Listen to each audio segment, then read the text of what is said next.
नमस्कार विद्यार्थी मित्रांनो, तर आज मी तुमच्या समोर घेऊन आलोय सांकेतिक नाव आणि स्थळे याच्यावर परीक्षेमध्ये प्रश्न विचारले जातात ते आज आपण या व्हिडिओ मध्ये पाहणार आहोत। तर बघा, आपला व्हिडिओ आहे सांकेतिक नाव व स्थळ।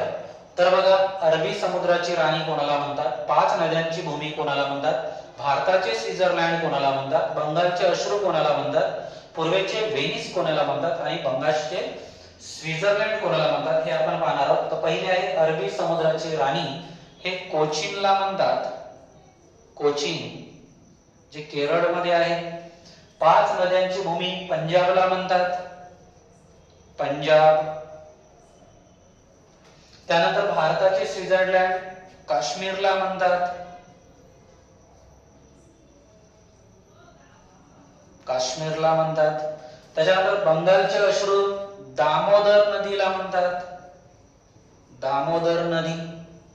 या नदीला वारंवार पूर येतात त्याच्यामुळे तिला बंगालचे दुःखाश्रू म्हणतात। पूर्वेचे व्हेनिस उदयपूरला म्हणतात, उदयपूर, उदयपूरला म्हणतात। बंगालचे स्वित्झर्लंड दार्जिलिंगला म्हणतात, दार्जिलिंग, दार्जिलिंगला म्हणतात।